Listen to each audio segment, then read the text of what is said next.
चलिए आज एक ऐसे अदालती फैसले की बात करते हैं जो बहुतों को हैरान कर गया और जिसे समझना पहली नजर में बिल्कुल भी आसान नहीं है। अब सोचिए, एक शख्स को एक बच्चे के खिलाफ इतने संगीन जुर्म के लिए उम्र कैद मिलती है, लेकिन जब मामला अपील में जाता है तो सजा अचानक बहुत कम कर दी जाती है। ऐसा क्यों हुआ? आइए इसी गुत्थी को सुलझाते हैं। मतलब अदालत ने ये तो माना कि वो दोषी है, लेकिन सजा पूरी तरह से बदल दी गई। तो चलिए ये समझने की कोशिश करते हैं कि अदालत ने अपने फैसले के पीछे क्या तर्क दिए और ऐसा कैसे हुआ। तो इस फैसले को ठीक से समझने के लिए सबसे पहले ये जानना होगा कि आखिर हुआ क्या था। प्रोसिक्यूशन ने कोर्ट के सामने क्या कहानी रखी थी।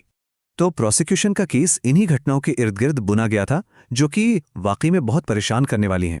अब आता है इस केस का सबसे दिलचस्प हिस्सा। अदालत ने सबूतों को और खास तौर पर उस बच्ची की गवाही को किस नजरिए से देखा। अब जाहिर है डिफेंस का पूरा जोर इसी बात पर था कि भाई एक 8 साल की बच्ची 4 साल पहले हुई घटना के बारे में कितना सही सही याद रख सकती है। ये ट्रायल में एक बहुत ही अहम सवाल था। कोशिश यही थी कि किसी तरह गवाही पर शक पैदा कर दिया जाए, और इस एक जवाब ने, आप कह सकते हैं, सब कुछ साफ कर दिया। अदालत को भी यह यकीन हो गया कि बच्ची जो कह रही है वो सच है, उसकी अपनी याददाश्त है, उसे किसी ने सिखाया पढ़ाया नहीं है। ठीक है, तो गवाही तो मजबूत थी। अब जरा उस समय के कानून पर भी एक नजर डालते हैं, क्योंकि यह बहुत जरूरी है कि अपराध के वक्त कौन से कानून लागू थे। ये केस पॉक्सो एक्ट के तहत चल रहा था। ये एक खास कानून है जिसे सिर्फ बच्चों को ऐसे अपराधों से बचाने के लिए ही बनाया गया है।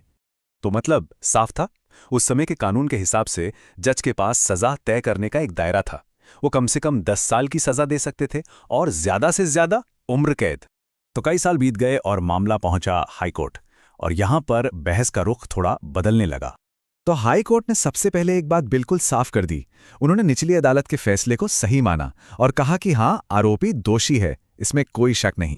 और बस यहीं पर आकर वो बड़ा सवाल फिर से खड़ा हो जाता है। अगर दोष साबित हो गया तो फिर सजा पर दोबारा विचार क्यों?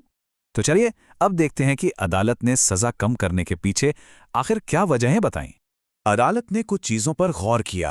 पहली बात, जिस वक्त ये अपराध हुआ आरोपी की उम्र सिर्फ 20 साल थी। दूसरी बात, उसका कोई पुराना क्रिमिनल रिकॉर्ड नहीं था, मतलब ये उसका पहला अपराध था। फिर एक और अहम बात, वो 2016 में अपनी गिरफ्तारी के बाद से लगातार जेल में था। 9 साल से भी ज्यादा का वक्त, वो भी बिना जमानत के।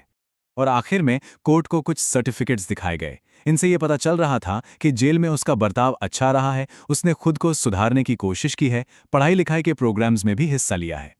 तो इन सारी बातों को एक साथ देखने के बाद, उसकी कम उम्र, कोई पुराना रिकॉर्ड नहीं होना, जेल में बिताया गया लंबा वक्त और सुधरने की कोशिश, अदालत को लगा कि उम्र कैद जैसी सबसे बड़ी सजा देना शायद सही नहीं होगा। हाँ, लेकिन एक बात पर ध्यान देना जरूरी है।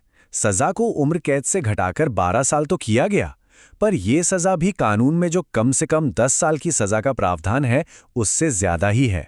और आखिर में ये पूरा मामला हमें एक बहुत बड़े सवाल के साथ छोड़ जाता है कि हमारी न्याय व्यवस्था को अपराध की गंभीरता और किसी इंसान के सुधरने की गुंजाइश के बीच कैसे एक सही संतुलन बनाना चाहिए।